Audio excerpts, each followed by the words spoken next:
Hello, hope you're all having a good camping trip, those of you that are. Uh, we're going to take a quick look at lesson BB.2 that I'd like you to complete on your own.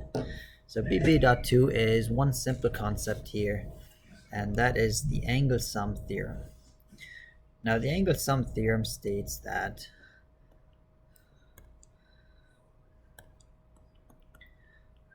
the sum of all the interior angles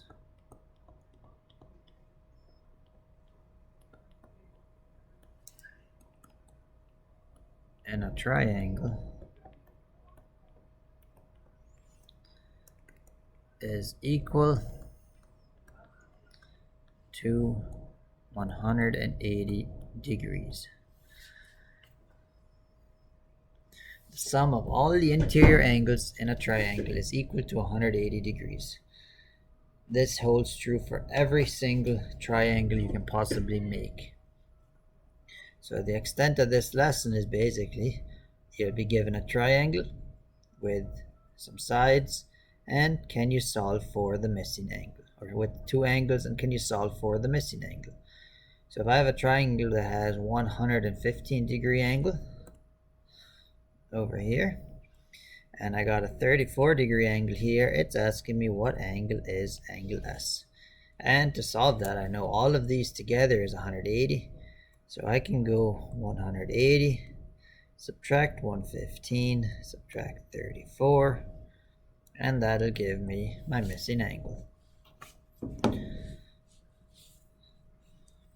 Well, let's take a look at that. 180 subtract 115 subtract 34 gives me an angle of 31 degrees. That's it right there. If you know two angles, you can always use this rule, this angle sum theorem, to solve the third angle. So 31 degrees. Let's do another example. We have another triangle where we have one angle that's 107 degrees and one that's 32, and let's solve for Z. So we're going to go 180 minus 107 minus 32.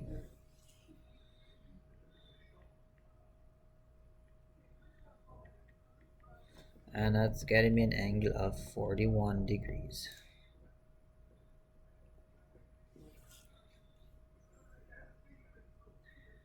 And we can do that one more time. This time I know one angle is 35 and another is 39. What's the angle here? Let's see. We're going to go 180. Subtract the two angles I know. So subtract 39 and subtract 35. Subtract 39, subtract 35. Gives me an angle of 106 degrees. So angle P here is 106 degrees. And that is the extent of this lesson. So here's what I'd like you to do. You have two choices. You can either complete it on IXL BB.2, or you can do the hand-in notes that look like this here. It has 9 triangles where I'd like you to solve for the missing angle using this angle sum theorem.